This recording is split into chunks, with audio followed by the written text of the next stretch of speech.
Hello बच्चों, कैसे आप लोग। मैं Lalit sir, founder of Allen chemistry in Darbhanga. मेरे प्यारे दोस्तों, कल हम आप लोग को पढ़ाई थे, टॉपिक याद है क्या पढ़ाई थे? कल क्या पढ़ाई थे? मेटलर्जी में क्वेश्चन करते करते हम छोड़ दिए थे। आज आपका मेटलर्जी चैप्टर कंप्लीट कर देंगे। 5 नंबर का भी 2 क्वेश्चन पूछेगा, लोहा का एक्सट्रैक्शन, एल्युमिनियम का एक्सट्रैक्शन। घोर के पी जाएगा इसको बोर्ड के लिए, वेरी वेरी इंपॉर्टेंट है। एक 5 नंबर का भी इस चैप्टर से मिलेगा। तो पहले क्वेश्चन लिखिए, क्वेश्चन बैंक का क्वेश्चन है, बार बार रिपीट होता है क्वेश्चन बैंक में। क्या? What are the advantage of using cryolite?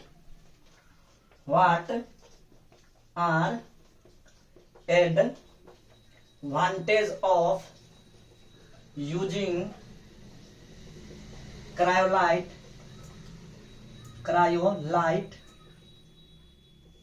Using cryolite.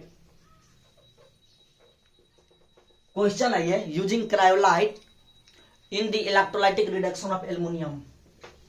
In the electrolytic reduction of aluminium.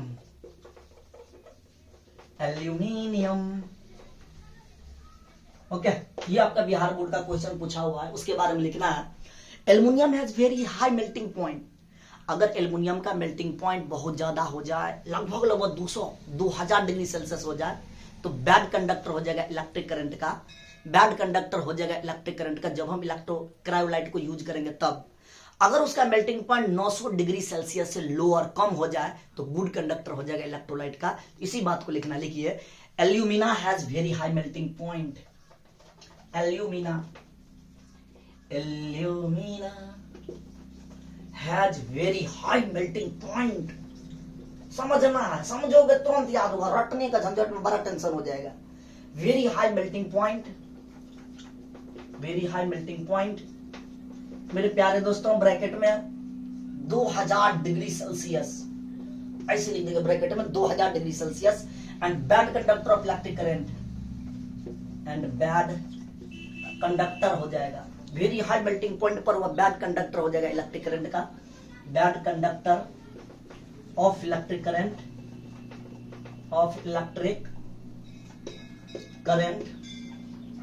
Due to add of cryolite, cryolite को ऐड करने से।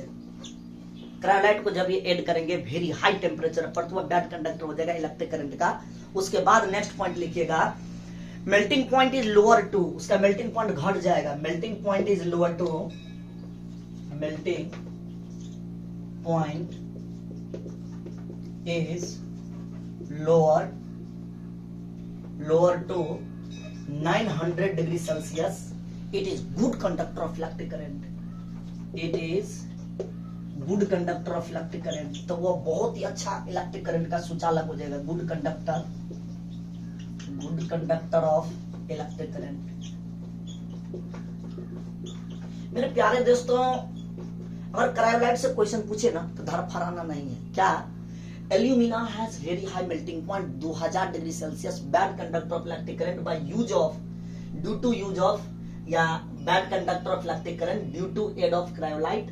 Melting point is lower than 900 Celsius, 900 degree Celsius, 900 degree Celsius से अगर उसका melting point कम हो जाए, it is good conductor of electric current. ध्यान रखना, very high temperature bad conductor, very low temperature good conductor of electric current bye add of cryolite. जब cryolite को ऐड करेंगे तब एल्यूमिना का मेल्टिंग पॉइंट बहुत ज्यादा होगा, तो बैड कंडक्टर होगा इलेक्ट्रिक करंट, लेकिन उसका melting point lower than 900 degree Celsius, 900 degree Celsius उसका मेल्टिंग पॉइंट कम हो जाए, तो वेरी गुड इलेक्ट्रिक कंडक्टर हो जाएगा due to add of cryolite को ऐड करने से। ओके, नेक्स्ट पॉइंट आपसे पूछेगा, बिहार बोर्ड के क्वेश्चन बैंक का क्वेश्चन रिपीट है। How does aluminium react with concentrated sulphuric acid? How does aluminium react with concentrated sulphuric acid.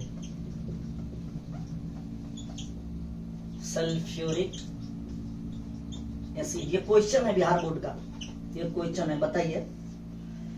Answer में इसका जवाब दीजिएगा, how does aluminium react with concentrated sulphuric acid. देखेंगे, aluminium react with concentrated sulphuric acid to produce sulphur dioxide gas. एक line English में लिखना, L मतलब aluminium react with concentrated sulfuric acid, concentrated कोई भारी नहीं है, सल्फ्यूरिक एसिड टू प्रोड्यूस, तब वो उत्पन्न करेगा कौन सा gas, produce sulphur dioxide gas, sulphur dioxide gas, bracket में मेरे प्यारे दोस्तों लिखना SO2 फुल स्टॉप। जब एल्युमिनियम कंसंट्रेटेड सल्फ्यूरिक एसिड के साथ रिएक्शन करेगा तो सल्फर डाइऑक्साइड गैस को प्रोड्यूस करेगा। तो भाई रिएक्शन क्या होगा, इनऑर्गेनिक केमिस्ट्री, रिएक्शन देना भूलिएगा नहीं, नंबर काट लेगा। तो देखिए रिएक्शन क्या होगा, मिटाने वाला कहां गया जी,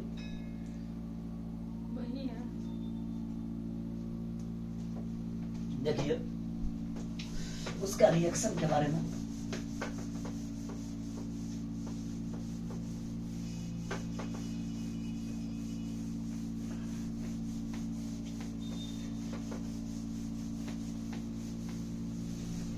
चलिए एल्युमिनियम ने रिएक्शन किया सल्फ्यूरिक एसिड के साथ, तो बच्चों सब जानते हैं एल्युमिनियम का सल्फेट बनेगा।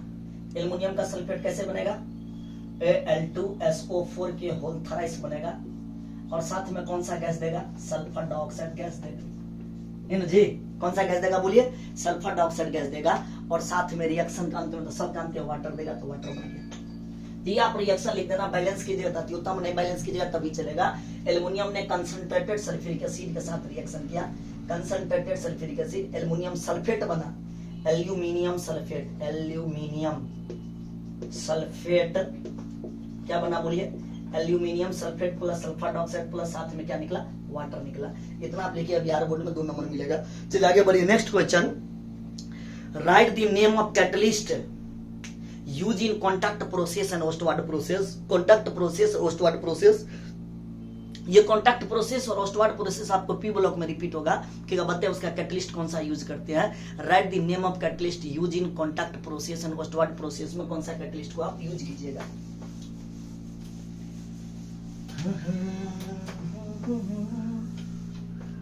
क्वेश्चन लिखिएगा, next, right the name of catalyst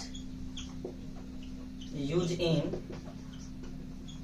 in contact process and Ostward process। Ostward process में कौन कौन से कैटलिस्ट को हम यूज करेंगे बच्चों, बताइए आंसर में। कॉन्टैक्ट प्रोसेस में मेरे प्यारे दोस्तों प्लेटिनियम को यूज करेंगे। किसको यूज करेंगे बोलिए, प्लेटिनियम को। तो लिखिएगा प्लेटिनियम, प्लेटिनियम और vanadium oxide or vanadium oxide catalyst are use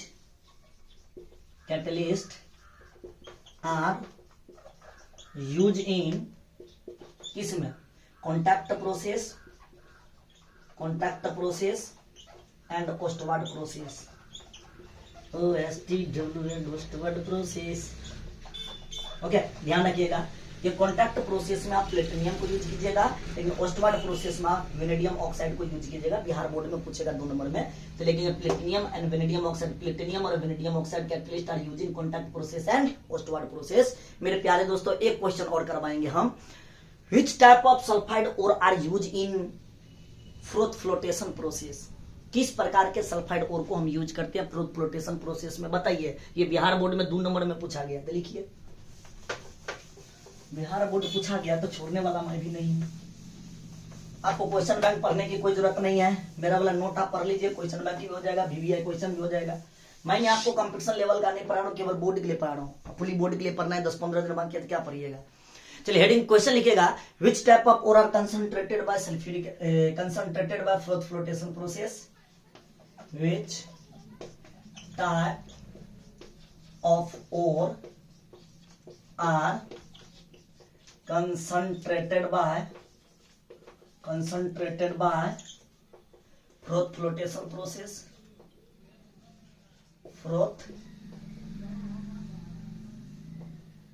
froth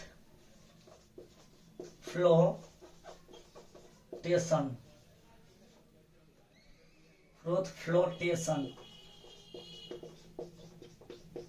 process with example के साथ लिखे। बिहार बोर्ड में ऐसा क्वेश्चन पूछ दिया, लिखेंगे sulphide ore are concentrated by flotation. एक बार रोस्टिंग भी बताए थे, रोस्टिंग में भी क्या था, सल्फाइड और ही था, लेकिन अगर रोस्टिंग और फ्लोटेशन दे दे तो फ्लोटेशन में टिक मारेंगे। ध्यान रखिए इस बात को, किस में टिक मारेंगे, फ्लोटेशन। आंसर लिखिए sulphide ore are concentrated by, sulphide ore are concentrated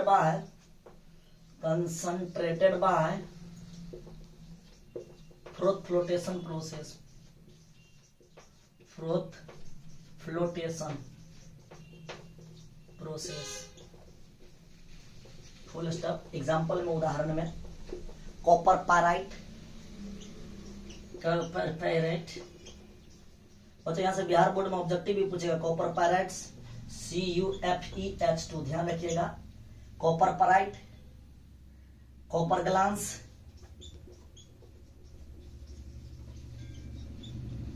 C2S, galena, ये कॉपर ग्लांस C2S। उसके बाद होता है जिंक ब्लेंड ZnS। ये ढेर सारा एग्जाम्पल, 2-3 को दे दीजिएगा। ये तो sulphide ore concentrated by flotation process. Copper pyrite होता है CuFeH2, कॉपर ग्लांस होता है C2S, copper glance C2S, zinc blende ZnS। ये सभी एग्जाम्पल आप ध्यान रखिएगा इस प्रोसेस में। अब हम आपको VVI टॉपिक बताएंगे 5 नंबर के लिए, जो बहुत ही इंपॉर्टेंट है VVI टॉपिक। आयरन के एक्सट्रैक्शन और एल्युमिनियम के एक्सट्रैक्शन के बारे में, जो बिहार बोर्ड डायरेक्ट 5 नंबर में पूछता है। हेडिंग दीजिए एक्सट्रैक्शन ऑफ आयरन। 5 नंबर के लिए आयरन एल्युमिनियम को अभी तक 2021, 2020, 19 तक पूछा, 2020 में, 2021 में, 2022 में नहीं पूछा। इस बार तो पूछने की पूर्ण संभावना है। एल्युमिनियम और लोहा के एक्सट्रैक्शन को तो आप घोड़े के पी जाइएगा। 1 मिनट बच्चों, स्टार्ट कर देता हूं मैं। चलिए 5 नंबर के क्वेश्चन के लिए आप हेडिंग डालिए।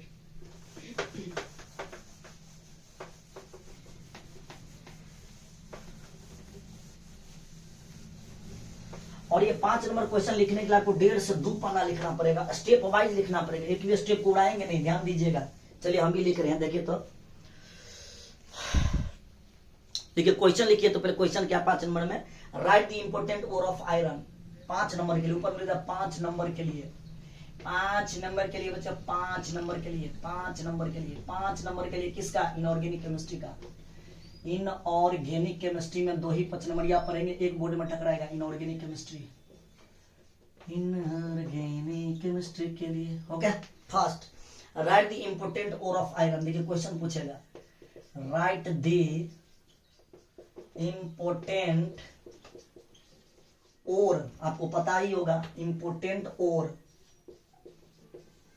आयरन के इंपोर्टेंट ओर का नाम लिखे और उसका डिस्कस कीजिए। Discuss the method of extraction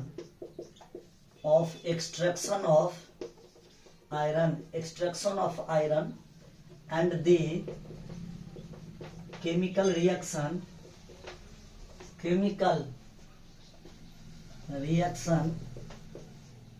involve in it. इसमें कौन कौन से केमिकल रिएक्शन इन्वॉल्व होगा, ये क्वेश्चन कर रहा है कि write the important ore of iron, discuss the method to extraction of iron and chemical reaction involve in it. उसके केमिकल रिएक्शन को लिखे। तो बच्चों आंसर आप एकदम खूब सुंदर स्टाइल में लिखना स्टार्ट कीजिए, एकदम 5 नंबर के लिए सेम स्टाइल में जैसे हम पढ़ाते वैसे बोर्ड में लिखना। इधर छेड़छाड़ इधर उधर कुछ नहीं करना, इधर उधर देखना छोड़ दो, बोर्ड पर कंसंट्रेट हो जाओ।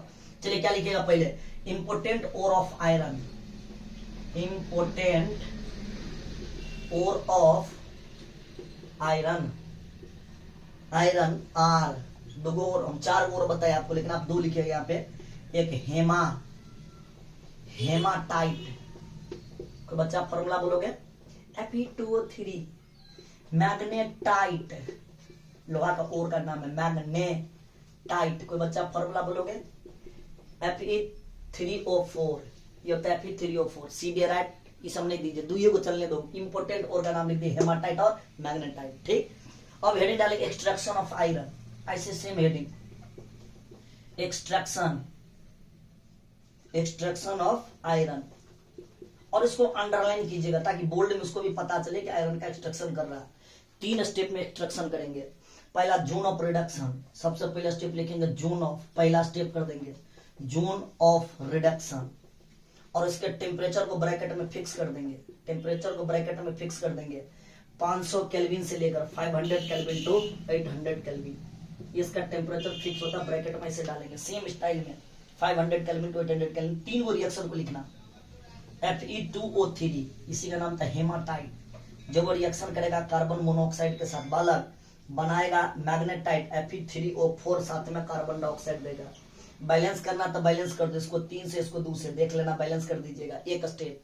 स्टेप नंबर 2, मैग्नेटाइट लीजिए Fe3O4, यही मैग्नेटाइट Fe3O4, इसको रिएक्शन करवा दो 4 मोल ऑफ कार्बन मोनोऑक्साइड के साथ। क्या बनेगा बालक? आयरन बनेगा, Fe बनेगा, 3 मोल Fe बनेगा, साथ में कार्बन डाइऑक्साइड गैस निकलेगा।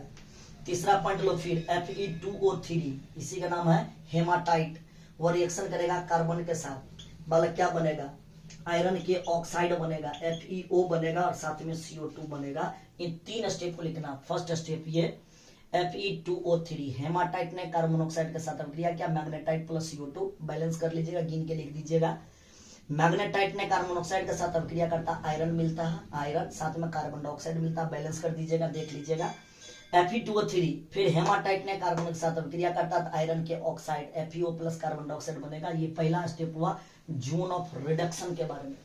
दूसरा स्टेप आप दीजिएगा जोन ऑफ स्लैग फॉर्मेशन। यहां हम लिख रहे हैं zone of slag formation, zone of slag formation, zone of slag formation के बारे में। स्लैग फॉर्मेशन,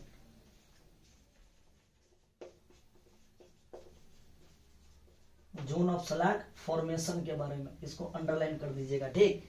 इसमें 2 स्टेप का रिएक्शन है। Zone of slag formation, calcium carbonate को हीट करेंगे, सब बच्चा जानता है, कैल्शियम का ऑक्साइड बनेगा, साथ में कार्बन डाइऑक्साइड बनेगा, यही ना। दूसरा स्टेप लिखे कैल्शियम के ऑक्साइड ने अशुद्धियां के साथ अभिक्रिया करेगा सिलिकॉन ऑक्साइड के साथ, तो एक स्लैग बनाएगा, इसका नाम CaSiO3, इसी का नाम होता है स्लैग। ये स्लैग का फॉर्मेशन करेगा। ये स्लैग ऑब्जेक्टिव भी पूछ देगा, और स्लैग टॉपिक भी पढ़ाई थे आपको, याद है। तो जोन ऑफ स्लैग फॉर्मेशन में कैल्शियम कार्बन लेकर हीट कर देंगे, calcium oxide plus carbon dioxide, इसी कैल्शियम ऑक्साइड को लेंगे, अशुद्धियां इम्प्यूरिटी के साथ, गैंग के साथ रिएक्शन करवा देंगे, बन जाएगा स्लैग। CaSiO3 का नाम था स्लैग, उसी का नाम होता है स्लैग या कैल्शियम सिलिकेट, इसी का नाम क्या होता है? स्लैग, या पूरा नाम था कैल्शियम सिलिकेट। 3 नंबर स्टेप में लिखेंगे। Step number 3, zone of fusion. क्या लिखेगा? Zone of fusion. Zone of fusion का टेम्परेचर मेरे प्यारे दोस्तों फिक्स होता है। कितना होता है? 900 केल्विन से लेकर, दे दीजिएगा 900 केल्विन से लेकर 1500 केल्विन, यहाँ का एकदम टेम्परेचर फिक्स होता है। रिएक्शन लिखेंगे, कार्बन ने ऑक्सीजन, कोयला को ऑक्सीजन के साथ जलाएंगे तो क्या मिलेगा? कार्बन डाइऑक्साइड गैस मिलेगा, कार्बन मोनोऑक्साइड गैस मिलेगा, कार्बन मोनोऑक्साइड गैस मिलेगा। फिर उसी FeO जो यहाँ पे निकला था, FeO आयरन के ऑक्साइड, FeO ने रिएक्शन करेगा कार्बन मोनोऑक्साइड के साथ, तो प्योर आयरन, यहीं से प्योर आयरन का लिक्विड मिलेगा, साथ में कार्बन डाइऑक्साइड गैस मिलेगा। ये प्योर आयरन हमको ऑब्टेन हो जाए। तो 3 स्टेप दीजिएगा, zone of reduction, zone of slag formation, zone of fusion के बारे में 3 स्टेप आपको लिखना है। उसके बाद अब हम बताएंगे आपको बात भट्ठी, जो एक्सपेरिमेंट करता होगा भट्ठी के अंदर। इसको स्क्रीनशॉट लीजिए, इसको लिखिए, ठीक से लिखिए, तो ले लिए। चलिए अब हम बात भट्ठी का स्ट्रक्चर बनाते हैं, कैसे लोहा का एक्सट्रैक्शन जो करेंगे, बात भट्ठी कैसे बनाएंगे।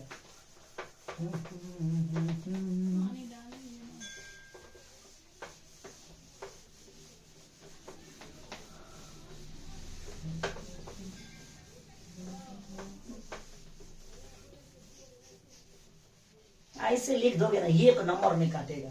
1 नंबर काटेगा कहां से? इतना हिम्मत हो गया कि नंबर काट लेगा?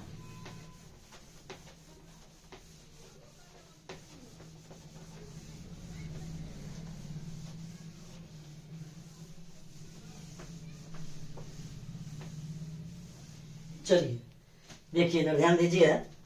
अब इसका बात भट्ठी का स्ट्रक्चर बनाती है, कैसे बात भट्ठी बनाएंगे अपना स्टाइल में। क्वेश्चन में लिखा रहता है, विद्यार्थी यथासंभव अपने शब्दों में जवाब दे, किताब के कीड़ा नहीं बनना। मैंने जैसे बता रहा हूं आप ऐसे कीजिए, नहीं काटेगा नंबर दोस्त। लो मैंने बना लिया बात भट्ठी, बन गया मेरा भट्ठी। बच्चा सबको हंसी लगता है, ये कौन सा भट्टी है?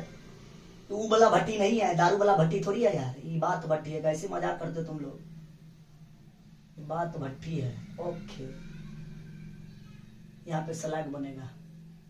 ओके, यहाँ से ऑक्सीजन को पास करेंगे और यहाँ से आयरन मिलेगा, लिक्विड आयरन, प्योर मिलेगा, लिक्विड आयरन मिलेगा। यहाँ से हम यहीं से डिफरेंट टाइप के लोहा को प्राप्त करेंगे। हम उस बात भट्टी में चारकोल को डालेंगे, ऊपर से ऐसे चारकोल को रखेंगे। चारकोल के रूप में क्या चीज ले लेंगे? Fe2O3 हेमाटाइट, साथ में कोक, और साथ में कोक मतलब कोयला, और साथ में कैल्शियम कार्बोनेट के चूना पत्थर को डालेंगे। चूना के पत्थर कैल्शियम कार्बोनेट को अंदर में डालेंगे। अंदर का टेम्परेचर बढ़ेगा, पहले 271 केल्विन होगा, फिर 1271 केल्विन होगा, तो बढ़ रहा, फिर 1571 केल्विन हो जाएगा केल्विन, फिर हो जाएगा 2171 केल्विन पर सभी के सभी लिक्विड बन जाएगा। सभी के सभी क्या बन जाएगा? लिक्विड बन के यहाँ पे स्लैग, जो भी अशुद्धियां रहेगा इम्प्योरिटी के साथ अभिक्रिया करके स्लैग बनेगा, और यहाँ से लिक्विड लोहा को, लिक्विड आयरन को ऑबिटेंड कर लेंगे और डिफरेंट टाइप के लोहा को फॉर्मेशन करेंगे, सेम स्टाइल में बनाना। ठीक, और नीचे में कुछ हम टाइप ऑफ आयरन बताएंगे। पॉइंट बना थोड़ा सा 2 4 5 लाइन लिख दीजिए। आफ्टर दिस प्रोसेस, इस प्रोसेस के बाद द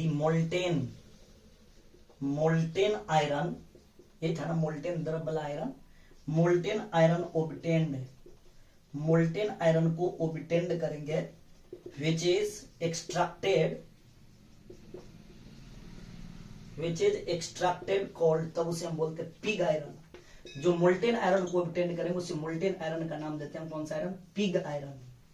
मोल्टेन द्रव्य लिक्विड वाला आयरन ओबिटेंड का, इसी का नाम होता है पिग आयरन। दूसरा पॉइंट लिखेंगे, पिग आयरन में अशुद्धियां होगा, इम्प्यूरिटी होगा। पिग आयरन हैविंग 4% कार्बन होता, 4% अशुद्धियां होता, carbon as impurity. Pig iron में 4% इम्प्यूरिटी होता, अशुद्धियां होता।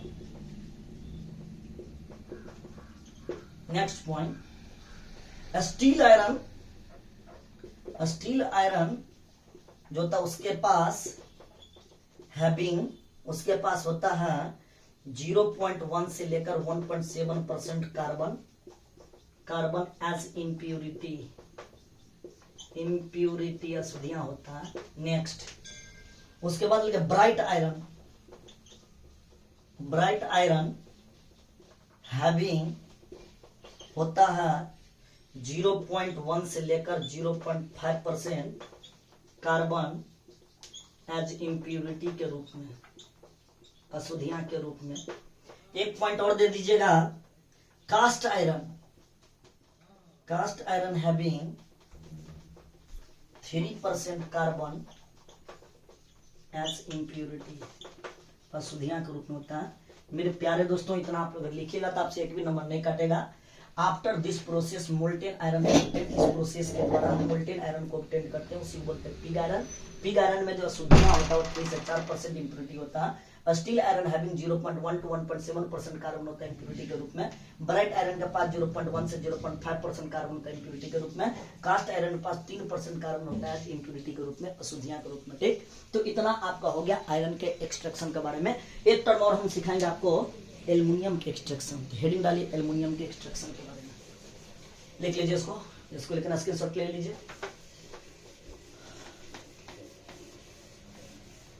अब हेडिंग डालिए एल्युमिनियम के एक्सट्रैक्शन के बारे में।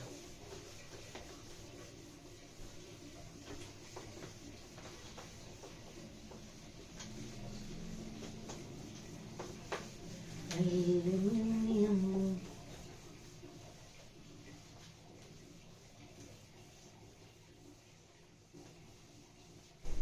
मिटाने का नाम ही नहीं लेता, कहता ठंडा में हम भी नहीं मिटेंगे ना।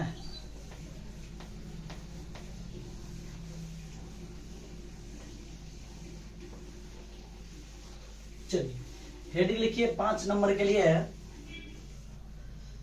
एल्युमिनियम के एक्सट्रैक्शन। पहले write the important ore of aluminium, discuss principle and destruction of aluminium. 5 number वाला लिखिएगा, write the important Important ore of aluminium. Important ore of aluminium. Aluminium, and discuss the principle of extraction of aluminium, full stop. Okay, चलिए इसका सबसे पहले आप लिखिए important ore of aluminium. Important ore of aluminium मिनियम are, सब बच्चा को पता होगा। एक होता बॉक्साइट, दूसरा होता क्रायोलाइट। फर्स्ट लिखिए बॉक्साइट, फर्स्ट का नाम होता बॉक्साइट।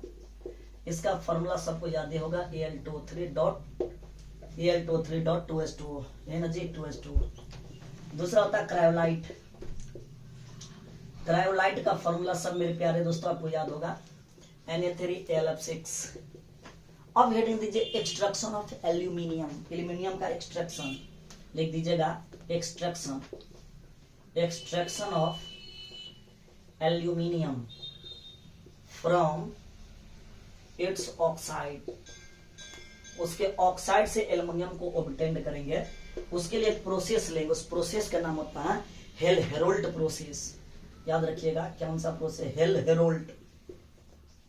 हेरोल्ट प्रोसेस। ऑब्जेक्टिव में भी पूछ देगा हेल हेरोल्ट किसके एक्सट्रैक्शन के लिए होता है, एल्युमिनियम के एक्सट्रैक्शन के लिए होता है। ऑब्जेक्टिव पूछेगा हेल हेरोल्ट प्रोसेस किसके एक्सट्रैक्शन के लिए होता है, लोहा, एल्युमिनियम, जिंक, कॉपर, किसके लिए, एल्युमिनियम के एक्सट्रैक्शन के लिए होता है। मेरे प्यारे दोस्तों इसके दो एक रिएक्शन लिखेंगे हेल हेरोल्ट में। यहाँ पे लेंगे बॉक्साइट ने रिएक्शन करेगा क्रायोलाइट Na3Al6, और साथ में वो रिएक्शन करेगा CF2। इस कंपाउंड को उन्होंने यूज करता है एक्सपेरिमेंट करने वक्त हेल हेरोल्ट प्रोसेस में। इसके दो बातों को ध्यान देना है। पहला बात यह है कि decrease the melting point, increase the conductivity. और मेल्टिंग पॉइंट को घटाने लगता है, डिक्रीज द मेल्टिंग पॉइंट और इंक्रीज द कंडक्टिविटी को बढ़ा देता है, इंक्रीज द कंडक्टिविटी को वो बढ़ा देता है। अब मेरे प्यारे दोस्तों हेल हेरोल्ट प्रोसेस में आप ध्यान रखिएगा कि उन्होंने बॉक्साइट लिया, क्रायोलाइट लिया, CF2 कैल्शियम फ्लोराइड लिया। उसका दो बात होता है, इसके दो फंक्शन होता है कि डिक्रीज मेल्टिंग पॉइंट उसका घटाना स्टार्ट कर देता है, एंड इंक्रीज द कंडक्टिविटी को बढ़ाना स्टार्ट कर देता है। एनसीईआरटी जब देखिएगा तो आपको कहीं भी 5 नंबर उसको एक डायग्राम बनाना पड़ेगा, तो डायग्राम बनाइए, हर एक लाइन को बनाना पड़ेगा, आप उतना काट नहीं सकते हैं। चलिए आगे बढ़िए, हटा नहीं सकते हैं, हटाइएगा तो नंबर कम देगा। 1 मिनट थोड़ा मिटाने की व्यवस्था करने दीजिए।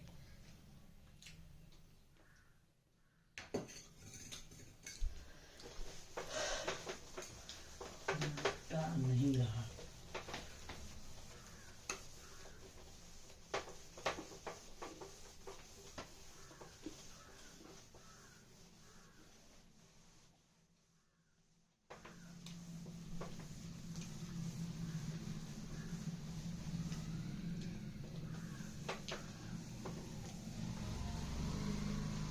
चलिए स्ट्रक्चर बनाइए। देखिए हम स्ट्रक्चर बना रहे हैं। उन्होंने एक आयरन का रॉड ले लिया इससे, क्या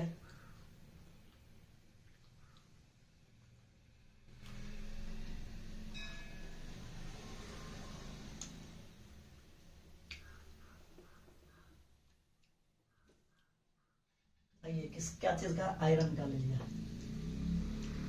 ओके, उसके अंदर हम एक कैथोड बनाएंगे, कार्बन का कैथोड।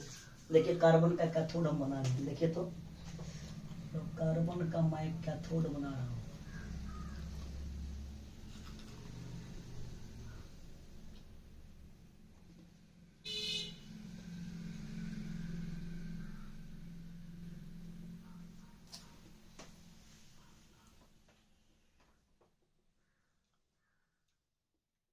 डायग्राम अच्छा होना चाहिए, थोड़ा बड़ा, बच्चा लोग छोटा छोटा बनाते हैं, गलत बात। थोड़ा सा डायग्राम आप बड़ा बनाइए। ओके मेरे प्यारे दोस्तों, ये कार्बन का कैथोड था, इसे अंडरलाइन कर दीजिए इस कैथोड को। अभी बना लीजिएगा देखकर, कोई भारी नहीं है।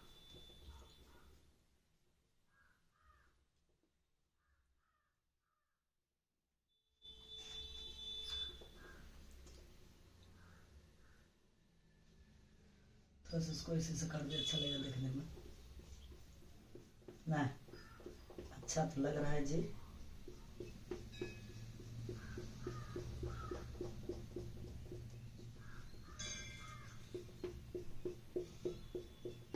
आजकल दुनिया में सब कुछ अच्छा लगना चाहिए ना। चलिए क्या चीज का है, ये कैथोड है, कार्बन को बोलते हैं, इसको कैथोड बोलते हैं। क्या चीज से बना है, कार्बन से बना। ओके चलिए, उसके बीच में एनोड का रॉड बना है, कार्बन का एनोड बनाएंगे। कार्बन का एनोड देखिए कैसे हम कार्बन का एनोड बना रहे, थोड़ा आप दिमाग लगाइए, ये हो जाएगा कार्बन का एनोड। ओके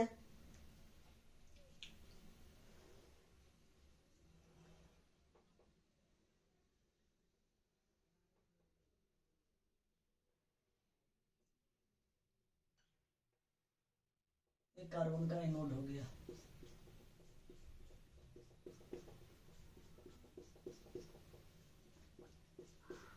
ओके ये कार्बन का एनोड हो गया। अच्छा नहीं हुआ, अच्छा नहीं हुआ, अच्छा नहीं हुआ। इसका नाम देते हैं हम कार्बन का एनोड। ये एनोड हो गया, क्या चीज का एनोड, कार्बन का एनोड।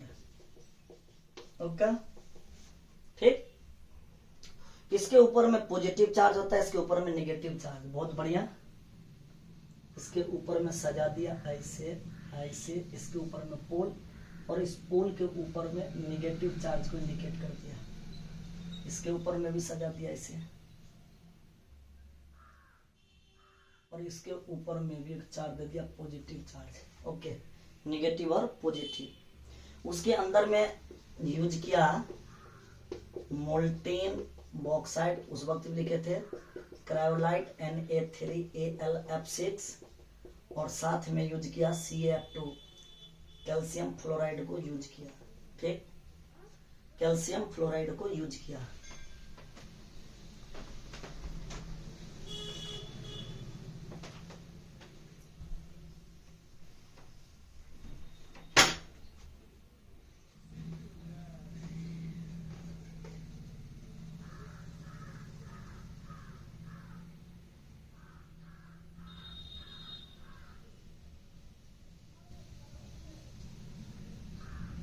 अच्छा नहीं बना।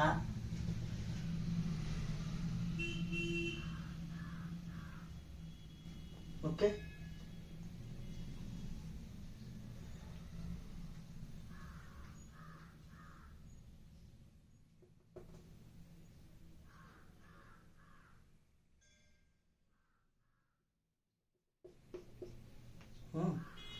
आउटलेट था ये, क्या था ये, आउटलेट। ओके जो मोल्टेन एल्युमिनियम था, मोल्टेन। इस तरीका से इतना आप डायग्राम बनाइएगा बिहार बोर्ड में। ठीक, हम एक कार्बन आयरन का पहले कंटेनर ले लिए, उसके अंदर में कार्बन का कैथोड ले लिए, कार्बन का कैथोड हुआ। उसके अंदर में हम कार्बन का एनोड ले लिए, इसके एनोड पर पॉजिटिव चार्ज होता है, कैथोड पे नेगेटिव चार्ज होता है। उसके अंदर में मोल्टेन एल्युमिनियम ले लिए, कैसा था, molten aluminium, molten aluminium, molten aluminium, molten aluminium ले लिए। ये मोल्टेन एल्युमिनियम ग्रुप में बॉक्साइड ले लिए, क्रायोलाइट ले लिया, और कैल्शियम फ्लोराइड को लेकर एक्सपेरिमेंट कर दिए। ठीक, एक्सपेरिमेंट करने के बाद इतना बना लीजिए पहले डायग्राम, पहले डायग्राम बनाइए, उसके बाद थोड़ा सा मिटाएंगे। मिटा लिख लिया, चलिए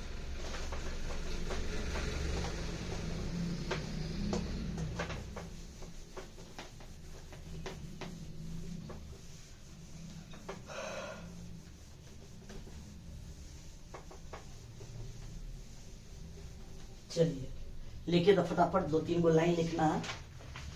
उसका एनोड का रिएक्शन क्या होगा, उसका कैथोड का रिएक्शन क्या होगा। बच्चों ध्यान दीजिएगा, एक होता है कैथोड, प्रयत्न भी कैथोड। कैथोड का एनी टाइम रिडक्शन होता है। रिडक्शन मतलब इलेक्ट्रॉन को गेन करना स्टार्ट करता है, इलेक्ट्रॉन को ग्रहण करना स्टार्ट करता है। एल्युमिनियम पर चार्ज होता है +3, इलेक्ट्रॉन को 3 इलेक्ट्रॉन को गेन कर लेगा, 3 इलेक्ट्रॉन को ग्रहण करके वो कन्वर्टेड हो जाएगा एल्यूमिनियम लिक्विड के रूप में। ओके, तो आउटलेट के द्वारा हम एल्युमिनियम को बाहर निकाल लेंगे। दूसरा पॉइंट होता है एनोड। एनोड का एनी टाइम क्या होगा, ऑक्सीडेशन होगा। ध्यान रखिएगा, एनोड का ऑक्सीडेशन होगा, ऑक्सीडेशन होगा। लीजिए ऑक्सीडेशन कीजिए, कार्बन सॉलिड था उसका ऑक्सीडेशन करेंगे, मतलब ऑक्सीजन जुड़ेगा, ऑक्सीजन जुड़ेगा तो ये बना लेगा कार्बन मोनोऑक्साइड। साथ में फिर कार्बन था, इसका भी अगर ऑक्सीडेशन करेंगे तो ये कार्बन डाइऑक्साइड में कन्वर्टेड हो जाएगा। एक लाइन लिखेंगे, a mixture of 3 to 5% of bauxite, Al2O3 है बॉक्साइड, 3 to 8% ऑफ CF2, 80 से 85% of cryolite and 3 to 8% of AlF6, AlF3 not 6 is electrolyte, electrolyte using steel. Use करेंगे इसको स्टील के कैथोड पर, steel cathode line with and graphite anode, तो उसको use करते हैं ग्रेफाइट एनोड के द्वारा। ओके, नेक्स्ट लाइन लिखेंगे, pure aluminium 99.5% obtain the bottom. Pure aluminium is 99.5% obtained from the bottom, bottom से obtained करेंगे। Okay, this method is known as, तब उसी मेथड का नाम देते हैं, लास्ट में लिखेंगे this method is known as, क्या बोलते हैं बोलिए, Hall Heroult method, Hall Heroult method के नाम से हम जानते हैं। मेरे प्यारे दोस्तों, आप इतना जैसे हो याद करके रट्टा मार के रख लीजिएगा। कैथोड का रिडक्शन, एनोड का ऑक्सीडेशन, दोनों रिएक्शन। मिक्सचर, उस मिक्सचर में 3 से 5% एल्युमिनियम ऑक्साइड होगा, 360% कैल्शियम फ्लोराइड होगा, 87% क्लोराइड होगा, 360% एल्युमिनियम के फ्लोराइड होगा। Is electrolyte use in steel के कैथोड पर लाइन विथ कैथोड पर लाइनिंग रहता है स्टील एंड ग्रेफाइट एनोड। दो चीज होता है, स्टील का कोटिंग चढ़ाया रहता है कैथोड के ऊपर में एंड ग्रेफाइट के ऊपर में, किसका, एनोड के ऊपर में ग्रेफाइट का कोटिंग चढ़ाया रहता है। प्योर एल्युमिनियम 99.5% ऑब्टेन करते इस प्रोसेस के द्वारा, इसलिए इस प्रोसेस का नाम देते हैं हम हॉल, क्या नाम देते हैं, हॉल हेरोल्ट मेथड बोलते हैं, हॉल हेरोल्ट प्रोसेस बोलते हैं। हॉल हेरोल्ट मेथड जो होता है वह एल्युमिनियम के एक्सट्रैक्शन के लिए होता है। मेरे प्यारे दोस्तों, आज आपका मेटलर्जी चैप्टर कंप्लीट हो गया। पूर्ण रूप से उसको तैयारी कीजिए, ज्यादा नहीं पढ़े हो, लिमिट में पढ़ाया हूं। और क्वेश्चन बैंक को देखते हुए आपको क्वेश्चन बैंक पढ़ने की कोई जरूरत नहीं है, आप इतना ही कीजिए ना, एक भी क्वेश्चन नहीं कटेगा। और आपको ऑब्जेक्टिव भी हम अभी प्रोवाइड कर देते हैं, आप लोग एक बार चेक कीजिएगा, ठीक है। ओके बालक, जय हिंद दोस्तों।